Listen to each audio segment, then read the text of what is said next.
नमस्कार, मैं हूं आपके साथ अलीम अतहर। अपना बिहार में खबरों की शुरुआत करते हैं। राफेल मुद्दे को लेकर कई महीनों से सियासी सरगर्मी जारी है।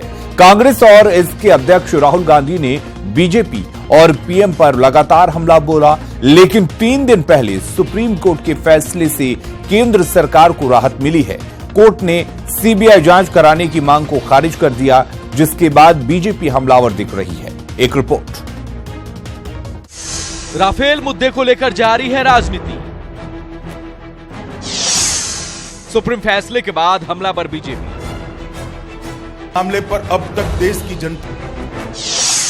बीजेपी ने 70 शहरों में की प्रेस कॉन्फ्रेंस।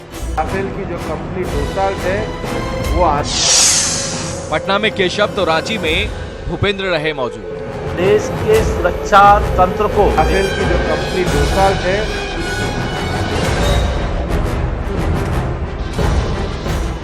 सुप्रीम कोर्ट ने फ्रांस की कंपनी दसॉल्ट से 36 राफेल विमान सौदे में किसी तरह की जांच की संभावना को नकारते हुए कोर्ट की निगरानी में सीबीआई जांच से मना कर दिया है। सुप्रीम कोर्ट ने $8.7 बिलियन की रक्षा डील में किसी तरह की अनियमितता नहीं पाई है।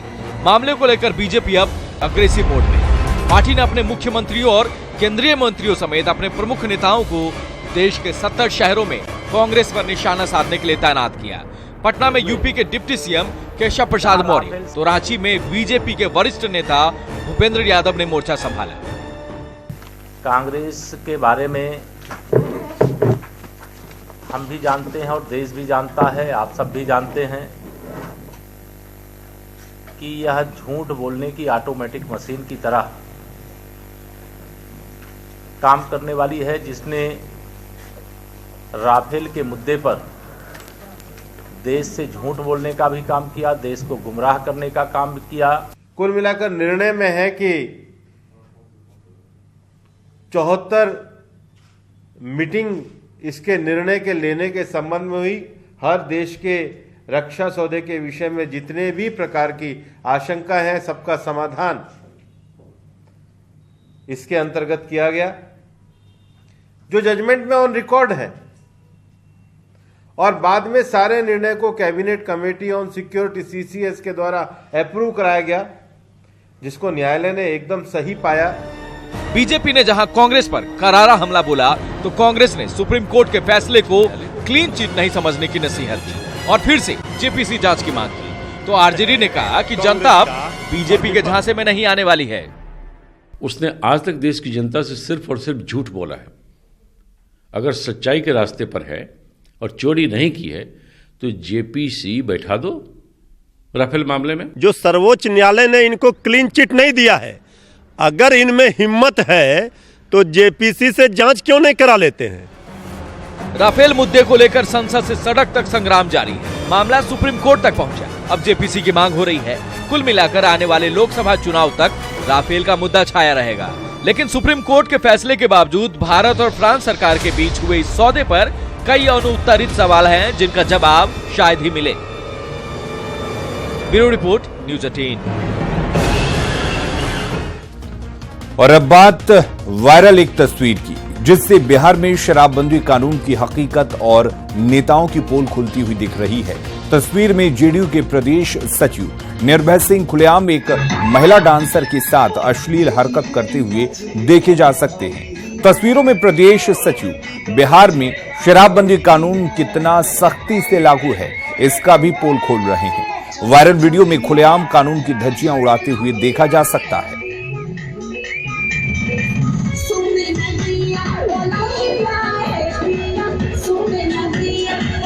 और वहीं बार डांसर के साथ अश्लील हरकत वायरल होने के बाद नेताजी सफाई देने में जुट गए हैं। वीडियो में दिख रहे निर्भय सिंह ने इसे झूठा करार दिया है और दावा किया है कि ये उनका वीडियो नहीं है। वायरल वीडियो के सामने आने के बाद निर्भय सिंह जहां विपक्ष के निशाने पर हैं, वहीं सत्ता पक्ष ने चुप्पी साध रखी है। गलत बात है, वो हमारा वीडियो है ही नहीं। और माननीय मुख्यमंत्री श्री नीतीश कुमार जी का हम सच्चा सिपाही हैं और उनके सारा दिशा निर्देश का हम लोग पालन करते हैं। और शराबबंदी का जहाँ तक बात है, जब से शराबबंदी हुआ है हम लोग खुद घूम घूम कर शराबबंदी के लिए जागरूकता कर फैलाने का काम किया है। और रहा बात ये वीडियो का, तो ये वीडियो जानते हैं कौन सी, हम मेरा है ही नहीं। पटना में इंटरनेशनल स्कूल के छात्राओं से गलत व्यवहार के खिलाफ अभिभावकों ने हंगामा किया। परिजनों के विरोध के बाद आरोपी प्रिंसिपल को माफी मांगनी पड़ी। साथ ही प्रिंसिपल ने अपनी गलती मानी। आपको बता दें कि शनिवार को प्रिंसिपल ने छात्राओं की स्टॉकिंग को उतरवाकर डस्टबिन में डलवा दिया था। अभिभावक आरोपी प्रिंसिपल को हटाने की मांग पर अड़े हुए हैं। मैम आपको मना की प्लीज, अच्छा लगेगा मेरे लिए। मैडम ये समझ गई, ठीक है मैम सुनिए, वो मैम मुझे बुला लीजिए, मेरे बच्चे बहुत डरे हैं, पीछे वो क्या करेंगे, हम तुरवा देंगे। हाँ बोलिए, आप पे विश्वास है, हमें उस पे विश्वास नहीं है। 1 मिनट प्लीज, एक वो शांत हो जाइए तो बोलने दीजिए उनको, मैम को बोलने दीजिए। हाँ आप मैम को बुला दीजिए, उनका कोई चीज नहीं है। आज लड़की उठवा देंगे, हाथ में उठवा देंगे। बच्चे से बात कर। नहीं मैडम, नहीं मैम, सारे बच्चों ने साथ लिया है, साथ ही बात करेंगे। आप हर बच्चे को उठा कर रखेंगे। और इधर पटना के एनएमसीएच में पीजी डॉक्टरों ने इमरजेंसी सेवा का बहिष्कार किया है। डॉक्टरों के बहिष्कार के कारण अस्पताल में व्यवस्था चरमरा गई है। हालांकि सीनियर डॉक्टर गंभीर रूप से बीमार मरीजों का इलाज कर रहे हैं। आपको बता दें कि बीती रात गोली लगे एक मरीज की मौत के बाद उसके परिजनों ने डॉक्टर्स के साथ मारपीट की थी, जिसके बाद पीजी डॉक्टर्स ने काम का बहिष्कार किया है। अस्पताल अधीक्षक और पीजी डॉक्टर्स के बीच वार्ता हुई, जिसमें डॉक्टरों ने अस्पताल में सुरक्षा पुख्ता करने, संसाधन मुहैया कराने और इमरजेंसी में तैनात कुछ कर्मचारियों को हटाने की मांग की है और मांग नहीं माने जाने तक कार्य बहिष्कार की चेतावनी दी है। डॉक्टर्स का कहना है कि अस्पताल में दवा और दूसरे संसाधन की घोर कमी है। बार बार कहने के बाद भी प्रबंधन उनकी नहीं सुन रहा है। ड्रग अभी बहुत कम ही अवेलेबल है, 1-2 है, नहीं तो लगभग नहीं के बराबर है। बोलते हैं इंडियन में प्रॉब्लम है, ये है, तो ये तो हॉस्पिटल प्रशासन को सोचना है कि क्या करना है, कहाँ से इंडियन करना है, नहीं करना है। ये तो उन लोग को सोचना है, एडमिनिस्ट्रेटर को सोचना है, सुप्रीटेंडेंट को सोचना है, रजिस्ट्रार जो इमरजेंसी उनको सोचना है। कहाँ से हम लोग को सारा चीज़ व्यवस्थित ढंग से दे, हम लोग काम करने के लिए तैयार। पटना सिटी में अपराध थमने का नाम नहीं ले रहा। अपराधियों के हौसले इतने बुलंद हैं कि एक के बाद एक घटना को अंजाम दिया जा रहा और पुलिस अंकुश लगाने में नाकाम साबित हो रही है। बीते देर रात डबल मर्डर के बाद अपराधियों ने एक बार फिर पुलिस को खुली चुनौती दी है। माल सलामी थाना के कटरा बाजार के पास अपराधियों ने एक युवक को गोली मार दी, जिन्हें गंभीर हालत में एनएमसीएच में भर्ती कराया गया है, जहां घायल की स्थिति फिलहाल खतरे से बाहर बताई जा रही है। घायल युवक रिकाबगंज का रहने वाला है और दीदारगंज में मिल में काम करने के बाद घर लौट रहा था, तभी अपराधियों ने उस पर फायरिंग शुरू कर दी। इससे पहले भी रितेश पर जानलेवा हमला हो चुका है। फिलहाल पुलिस मामले की छानबीन कर रही है। आरची मिल में काम करता था, तो वहाँ से छुट्टी मिला हमको, तो 8 बजे करीब छुट्टी मिलता है। तो जाते घड़ी सदारा के पास हम आदमी को नहीं पहचानता था। सदारा के पास हमको गोली मारा, पहला स्टेप, मतलब साल भर पहले। तो हमको लगा था कान के पीछे यहाँ पर, तो समय यहीं इलाज हुआ, हम बच गए। आज कौन गोली मारा? वही लड़का सब था। क्या नाम था उसको, पहचानते हैं? पहचानते हैं उसको, शकल देख लिए हैं। कहाँ पर लेके आया हुआ है? अभी इसका बयान वगैरह लिया जा रहा है, ये अनुसंधान के बाद। वैशाली के कटहरा थाने में उस समय अफरा तफरी मच गई जब ग्रामीणों ने पुलिस पर पथराव कर दिया। उसके बाद भीड़ को नियंत्रित करने के लिए पुलिस ने लाठीचार्ज किया। पुलिस ने मारपीट के आरोपी एक युवक को गिरफ्तार किया था। युवक की रिहाई के लिए ग्रामीण थाना पहुंचे और पुलिस पर पथराव कर दिया। इस झड़प में 3 पुलिसकर्मी जख्मी हुए हैं, जबकि हंगामा कर रहे कई ग्रामीणों को भी चोट लगी है। फिलहाल हालात नियंत्रण में है। बिहार शरीफ के रामचंद्रपुर मोहल्ला स्थित मुरारपुर में 9 लोगों को घर खाली करने का आदेश जारी हुआ है। आरोप है कि इन लोगों ने नियमों को ताक पर रखकर घर बनाया है। कोर्ट के आदेश के बाद घर खाली कराने गए प्रशासन के लोगों को स्थानीय लोगों ने भगा दिया। महिलाओं ने हाथों में झाड़ू लेकर प्रदर्शन किया। लोगों का कहना है कि उन्होंने 1994 में जमीन खरीदकर घर का निर्माण कराया है। सरकार की ओर से बिजली और पानी मुहैया कराई गई और वहीं सरकार उनका घर खाली करा रही है। अधिकारियों का कहना है कि वो कोर्ट के आदेश के बाद घर खाली कराने पहुंचे थे। सब कर रहे हैं तो हम कहाँ जाकर हम बाल बच्चा रहेंगे। हमको छोटा छोटा सा बाल बच्चा है, मेरा घर में बूढ़ा बूढ़ी है, आप कहाँ ले जाकर रखेंगे। ऐसे सब काहे कर रहे हैं। बक्सपोर्ट ट्राइब्यूनल के एक आदेश के जिसमें कि 9 घर हैं खाता नंबर खेसर नंबर 222 में, जिसको कि अतिक्रमण मुक्त कराना है। उसका आदेश के अनुसार हम लोग यहाँ आए हैं। क्या विरोध झेलना पड़ रहा है? काफ़ी विरोध आप देख ही रहे हैं कि क्या स्थिति है। सब महिलाएं और बच्चे और सभी जो यहाँ के लोग, आसपास के लोग भी यहाँ पर इकट्ठा होकर। सीतामढ़ी के बैरगनिया में प्रियतांशु को न्याय दिलाने के लिए आम लोग पूरी तरह से सड़कों पर उतर आए हैं। बैरगनिया के कारोबारियों ने भी अपना समर्थन देते हुए अनिश्चितकालीन बाजार बंद कर दिया है। दोषी को सजा दिलाने और पुलिस कर्मियों पर कार्रवाई की मांग को लेकर स्थानीय लोग धरने पर बैठ गए हैं। मानवता को शर्मसार कर देने वाली घटना के बाद पीड़ित परिवार न्याय की उम्मीद लगाए दर दर की ठोकर खा रहा है। 14 साल के प्रियतांशु को उसके घर से अगवा कर वैश्यों ने उसके साथ अप्राकृतिक यौनाचार किया, फिर उसकी बेरहमी से हत्या कर शव को तेजाब से जला दिया। अभी तक पुलिस इस मामले में किसी आरोपी को गिरफ्तार नहीं कर पाई है। स्थानीय लोगों ने आज पटना के बेली रोड को जाम कर दिया। लोगों का आरोप है कि पुलिस ने वसूली का विरोध करने पर मनोज नाम के युवक की बेरहमी से पिटाई की।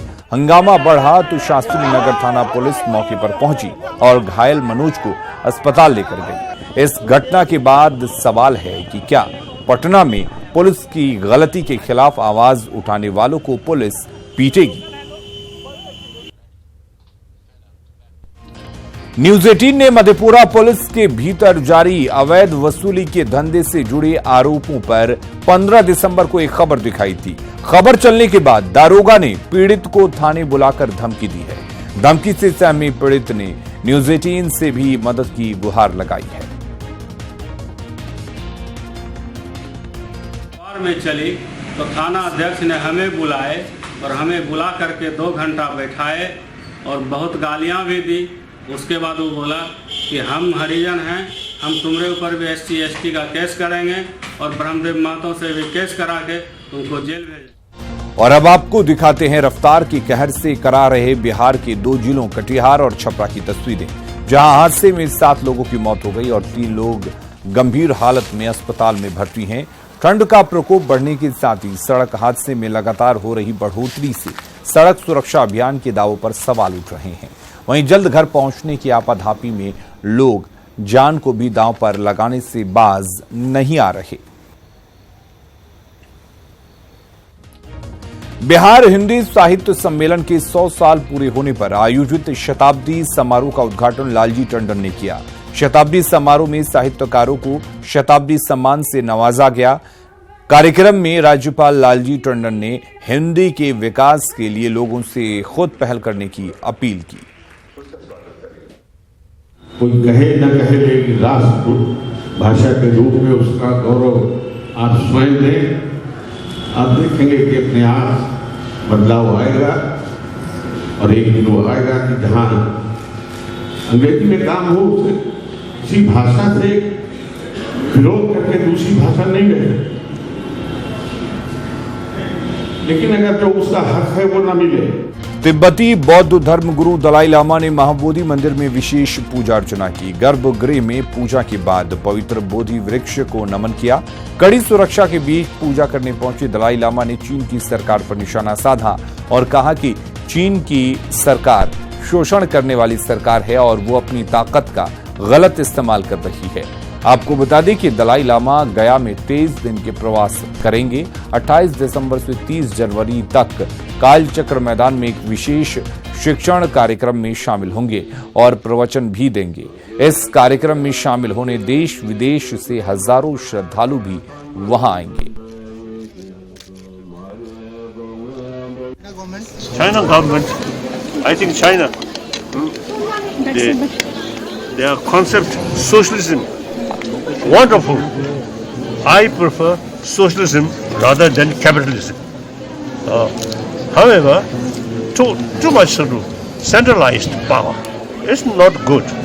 And रियल लाइफ हो या फिर रियल लाइफ, सपनों का राजकुमार अपनी माशूका या फिर दुल्हन को लेने आमतौर पर महंगी गाड़ियों से ही आते हैं। लेकिन सचमुच में अगर कोई दूल्हा अपनी दुल्हन को लेने महंगी गाड़ी की बजाय हेलीकॉप्टर से आए तो आसपास के लोग भी हैरान हो जाते हैं। कुछ ऐसा ही हुआ नालंदा में, जहां नूरसराय प्रखंड के मनारा गांव में गांव के लोगों की आंखें उस समय फटी की फटी रह गईं जब उनके गांव दुल्हन को लेने के लिए दूल्हा किसी बग्गी या महंगी गाड़ी की बजाय हेलीकॉप्टर से आया। जानकारों के मुताबिक नालंदा जिला में ये पहली बारात थी जिसमें दूल्हा हेलीकॉप्टर से आया था। चंडी प्रखंड के चित्तर विघा गांव से निकली बारात नूरसराय प्रखंड के ग्रामीण इलाके मनारा पहुंची, जहां दुल्हन की विदाई हेलीकॉप्टर से हुई। दूल्हा डिप्लोमा इंजीनियर है और उसने इस हेलीकॉप्टर को शादी के लिए विशेष तौर पर दिल्ली से मंगवाया था।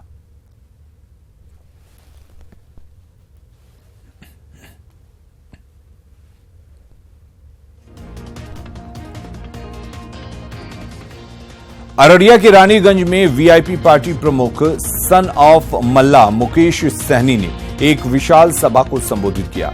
मुकेश सहनी ने कहा कि हमारी जाति मल्ला समाज की उपेक्षा आजादी के बाद से होती रही है, इसलिए आगामी लोकसभा चुनाव में हम अपने उम्मीदवार को चुनावी मैदान में उतारेंगे।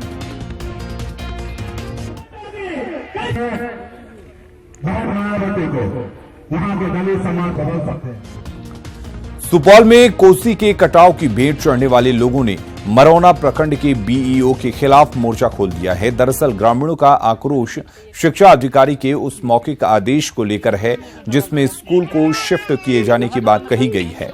स्थानीय लोगों का कहना है कि 20-25 साल से वे कटाव का दंश झेल रहे हैं और हर बार नई जगह पर स्कूल झोपड़ी में चलाते हैं। सरकारी स्कूल की दशा वैसे ही खराब है। ऐसे में बीईओ के आदेश से लोगों में काफी नाराजगी है। और अपना बिहार के इस बुलेटिन में फिलहाल के लिए इतना ही, लेकिन बिहार की बाकी खबरों को देखने के लिए आप लॉग इन कर सकते हैं news18bihar.com पर। नमस्कार।